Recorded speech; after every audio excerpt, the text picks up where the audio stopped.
Hi, I'm Edwin Samuelson. Welcome to the CineFiles, your weekly film fix. Today we have a guest host, and I want to welcome him. Thank you very much, Eric Cohen, for coming. You'll be filling in for Steve, and we're proud to have you. Anyway, as usual, we have Jeff Galashaw. And to center square, of course.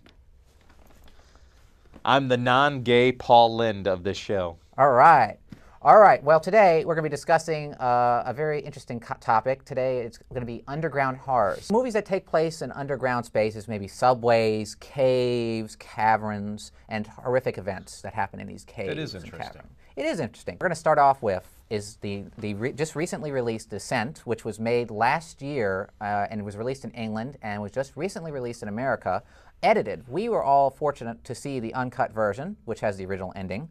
And it's a really interesting film. Basically, a woman who had suffered a very traumatic accident involving her husband decides to go with her friends on an underground trip.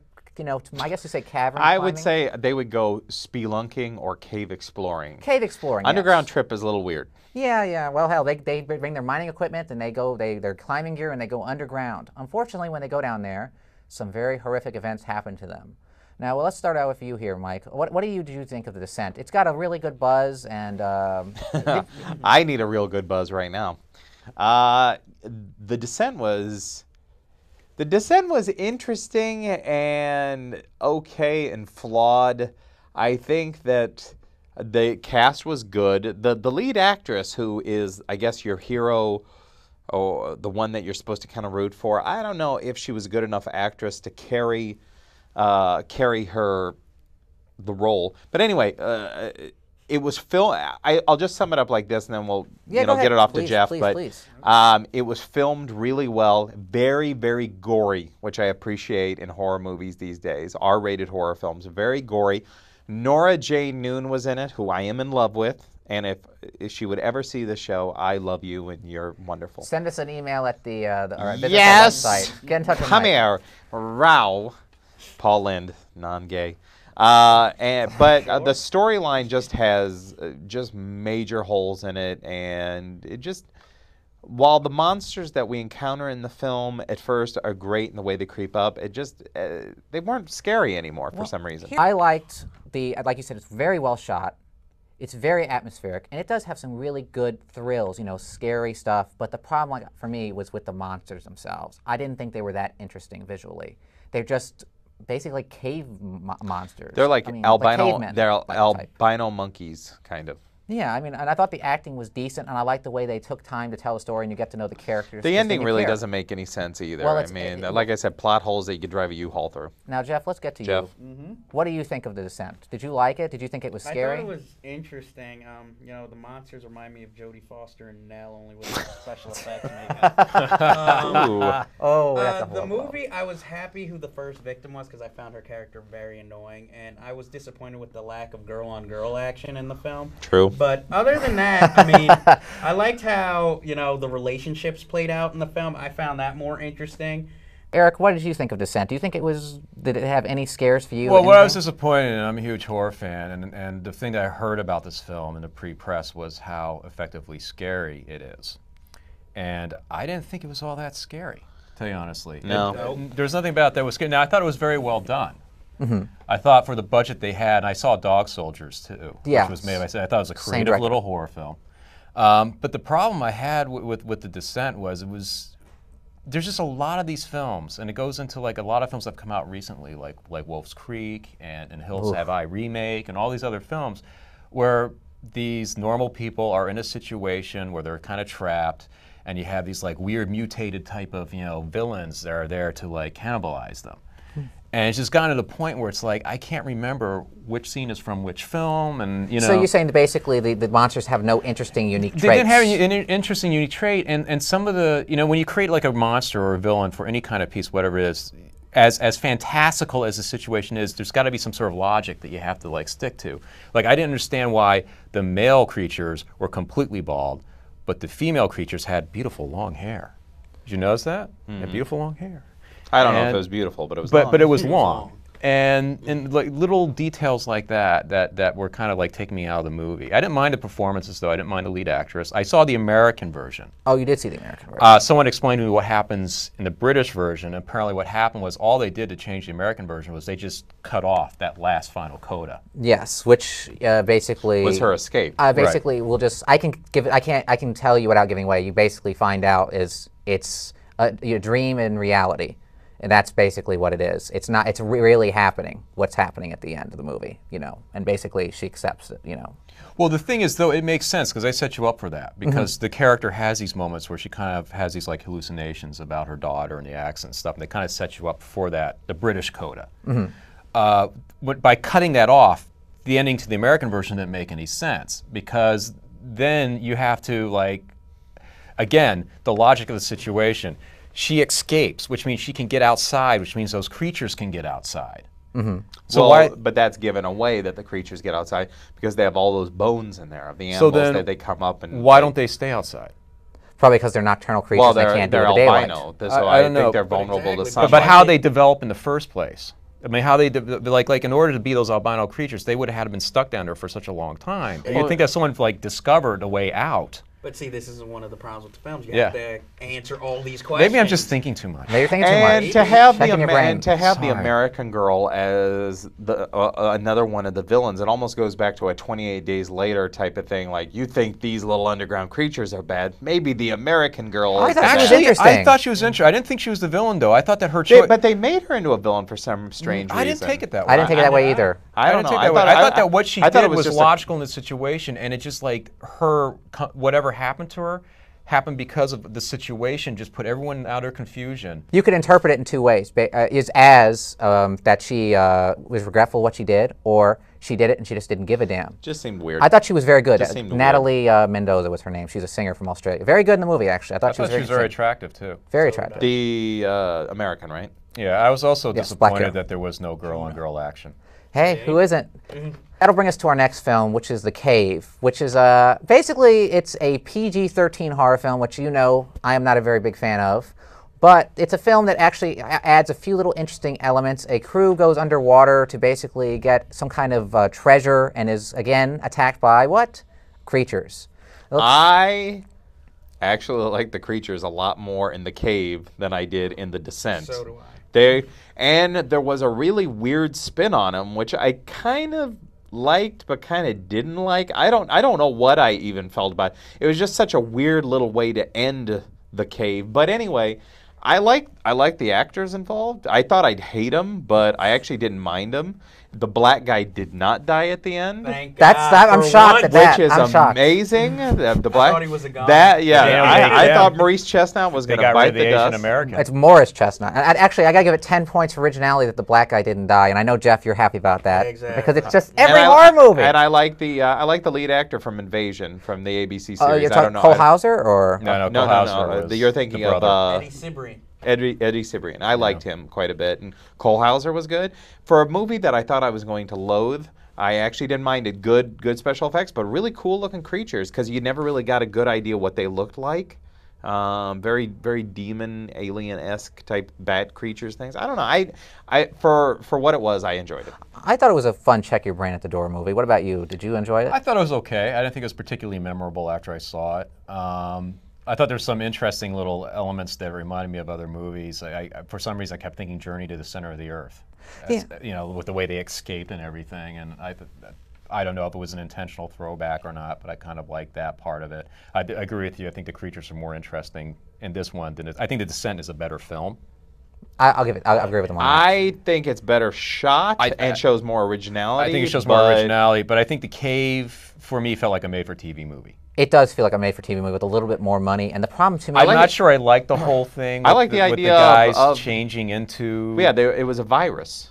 That's what I thought. Sort of like a mutation. I thought that was kind of Do you like that, right? The mutation was actually an interesting twist on it. Aspect of it. I see where they're trying to go with that, but I just thought... And I like the intro to The Cave. I like that intro with them raiding a church and having this whole old Serbian or old Hungarian church having all the crosses, you know, saying demons are going to come up from this particular cave. I thought it was a nice setup. I don't know. Like I said, I thought it was a lot better than I expected. I guess when something supersedes your expectations, whereas The Descent went below my expectations. So I guess this is that's the thing, why. though. I liked how I liked the idea that the Cole Hauser character. You thought they were setting you up to think that because he's turning into this thing, he's leading them to their doom. Right. And it turns out no, he is trying to save them. Right. However, what's her name? Who decides to climb up the rock first? Piper Perabo, whatever her name. Yes. Well, obviously that was a bad idea when she did it. So why did they decide to do it again? You know what I mean? She climbed up the mountain face. The monster was up there. She gets killed. They see it happen. So what do they decide to do? They decide to do the same thing. But Was it just me, or was that like the least gory killing scene in a movie? Well, it's a PG-13 horror Yeah. film, Get too violent, and you can't get too violent. I mean, there's one thing I want to mention about The Cave that really irked me. I mean, I liked a lot of things about it, but the thing that bothered me, and I think you'll agree with me on this, Jeff, the movie, unlike The Descent, which is really well shot and you can see everything, The Cave is so dark, it's really hard to see certain things that happen in the movie. I don't know if it was not lit properly. No, I agree with you too. I agree. Especially underwater scenes. You know, there's like you just got sick of all that stuff. It was confusing. And it's not. I saw this in the theater. That, you know, what I told you, my interesting experience seeing it that way. You know, with the couple with their 2 children. And I saw it there. I had the same problem. I brought it home, turned the brightness all the way up. I still had the same problem.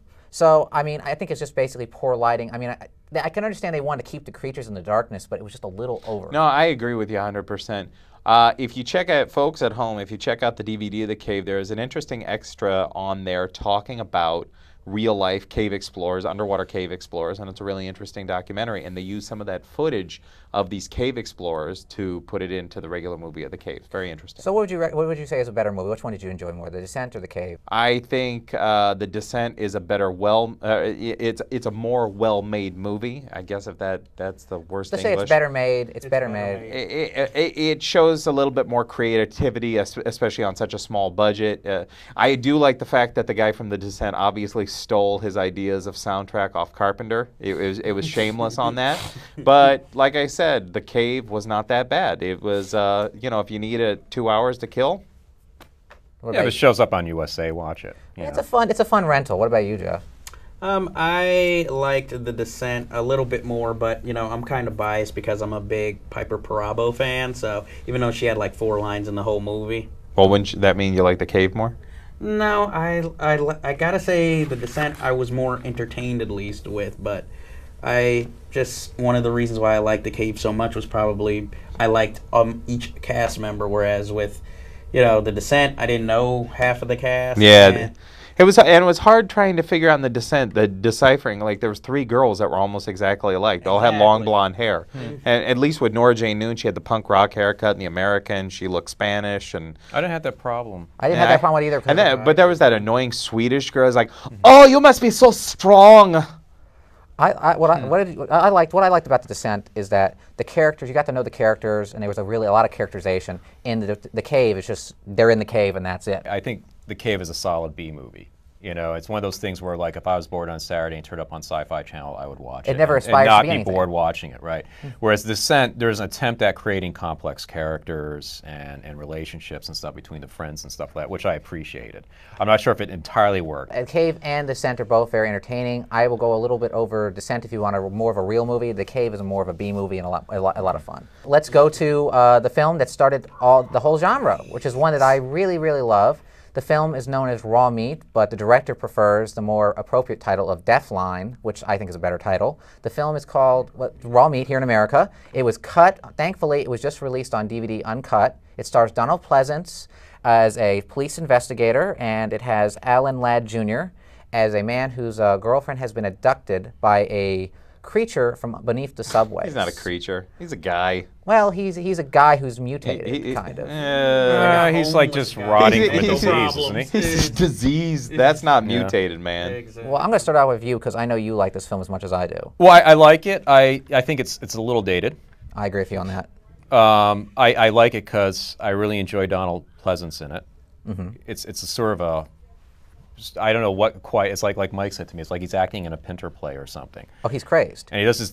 I remember like when I first saw the film. I think it was like on TV or something. I was a kid, and he did this thing with his tea bags, which always sticks with me. The way he just would discuss. I think that's the thing. I don't mean to interrupt Eric here, but I think it's 2 separate films. It's the Donald Pleasance. I'm in a Dennis Potter film, and then it's this sympathetic Beauty and the Beast crap. It's very disappointing for me. I'm sorry. I just had to. Well, the problem, I mean, there is a, like seeing again as an adult, there is, again, the same logistical problem I had with The Descent was, okay, this guy is capable of going, the whole premise was a bunch of people were like stuck in this cave-in. 1880s. Right, okay. But obviously at some point they're able to go above ground and get people. Produce, and basically the descendants are still underneath the ground, right. kind of. It's very complicated, but Curson is, I guess you could say, is maybe kind of inbred from multiple breeding of incestuous relationships or something. Absolutely hated that they made him sympathetic. Really? Hated it with a passion.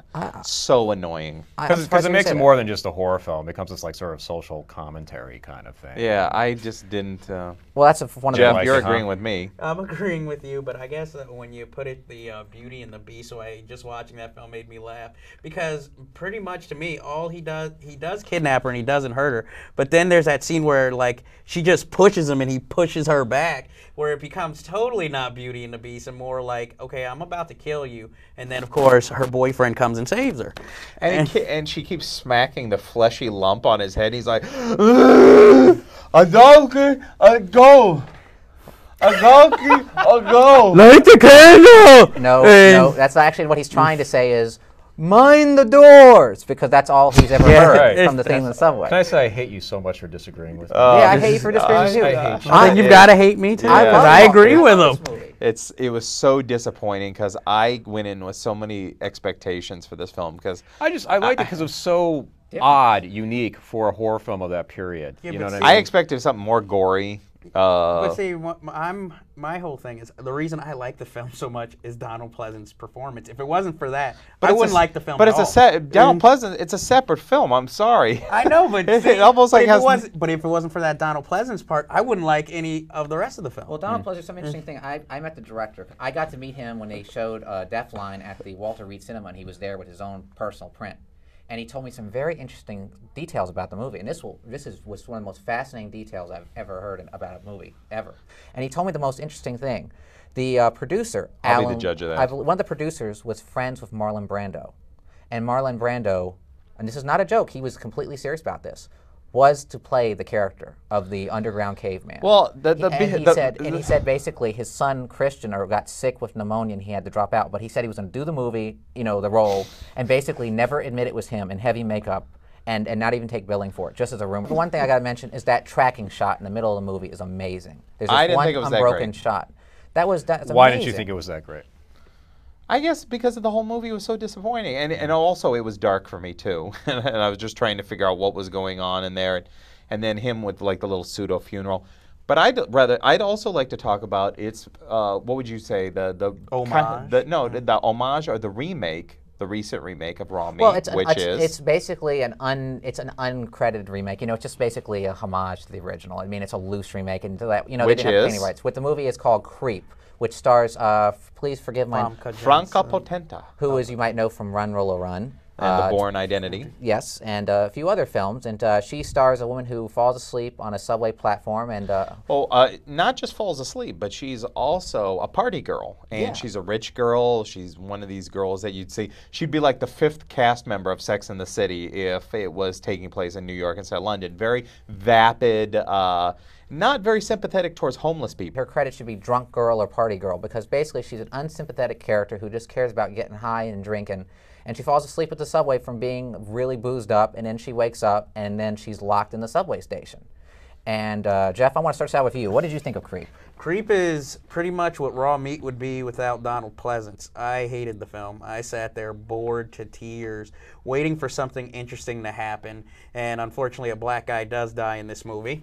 And not that his character was given that much to do anyway. I didn't like the film at all. I just was like, why am I watching this? What I liked about it, and we discussed it, I shouldn't say that we have our own show besides the show, but I liked the fact that the villain wasn't sympathetic, and I liked that the more the film went on, the more devious and evil this guy truly was. He wasn't like, I thought, oh, they're going to make him unsympathetic again. They're going to make this guy that, instead of having this person that was raised in a subway tunnel deep within the bowels of the earth, he was raised in the subways, but more as a medical experiment. I liked all the cinematography on the subway platforms. I thought it was really well lit, had a very stylish look. and I loved the characters of the two homeless people. I thought they were very interesting, and I thought they were the most sympathetic people in the movie. And you really feel sorry for this guy when something happens to somebody, which the girl, his girlfriend.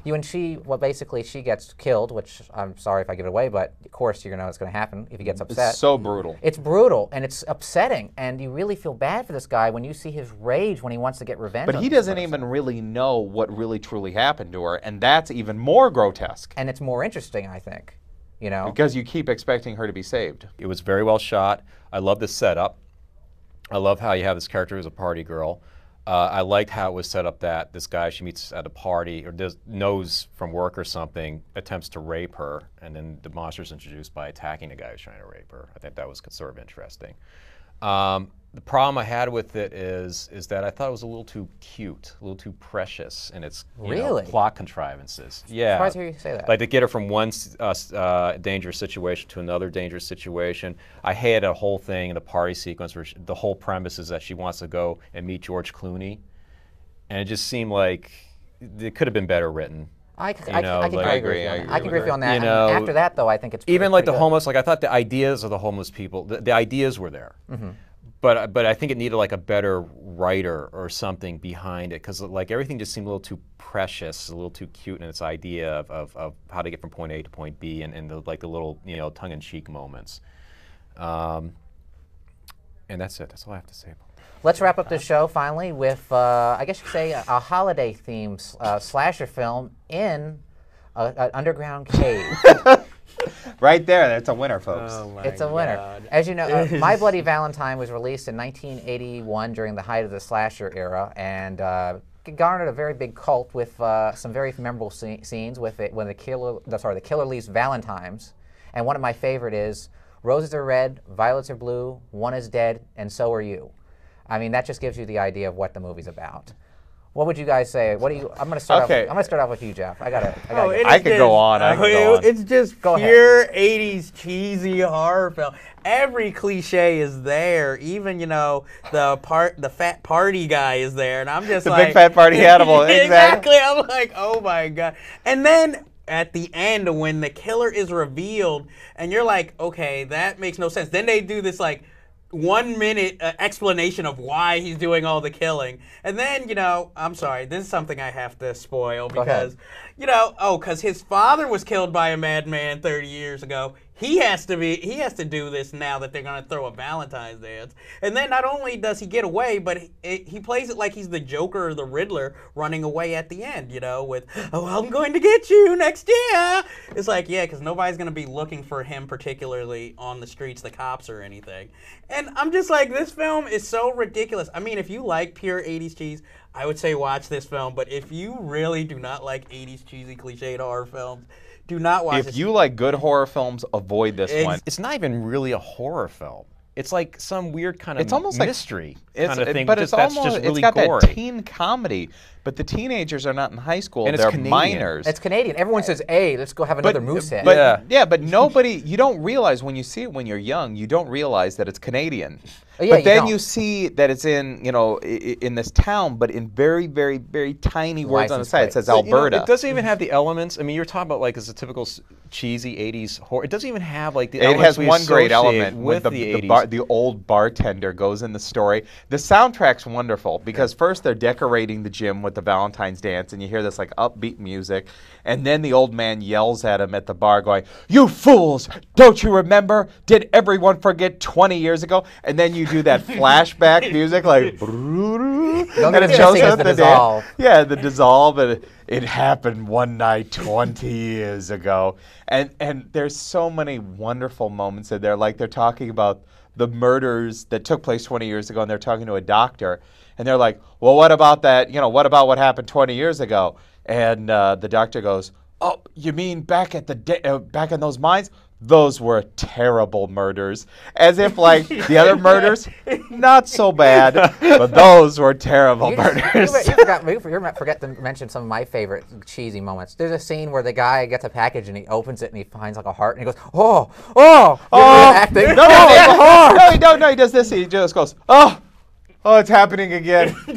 It's happening again. No. There's a scene that's just ridiculous. Where there's the janitor who is I'm gonna get these kids, and he has this fake like minor in a closet, and he goes back 4 or 5 times because it's so funny to him. And then of course the 5th time, oh my God, it's the killer, and then it just. The thing I love too is the guy talks like a pirate. He goes, "I'll show those kiddies." Or how about this one? Well, you can really tell no, they don't say, hey, let's have a moose head, eh? They don't do that. But what they do say is it's not about him. It's not about him at all. That one. And then when the guy who comes back from making so many mistakes out west, that's what he's like. I made so many mistakes out west. I came back, and he's going to his old girlfriend, and he just grabs her by the head and goes, I'm so sorry. I'm so sorry. And that's great. And then when he attacks Mabel's laundromat, the owner Mabel, and the laundromat, what's great is the killer approaches her. She opens every single dryer door to get in his way. Because if you're going to stop a killer, you open up 16 dryer doors to get him past that. Oh, it's a piece of crap, but man, is it fun. It's very entertaining. It really does bring back the 80s. If you grew up in that time period, I think that's the best one to recommend if you just want, for nostalgia purposes. All I'm going to say is if you rent My Bloody Valentine and you enjoy it, wonderful. If you don't enjoy it, I'm so sorry. I'm so sorry. What's this about? But what's great is there's a big fat party guy. My Bloody Valentine. It ain't no Madman Mars. And on that note, I think we'll close up this show. Definitely a very interesting show. I think the one we can recommend most is probably The Descent. Would you guys agree with me on that? Nope. What would you recommend the most? I recommend The Descent. What would you say? I don't know. Of all the ones we reviewed today. My Bloody Valentine, baby. Yes, after he goes on the trash for half an hour. All right. On that note, thank you so much, and we'll see you next week. Bye, everyone.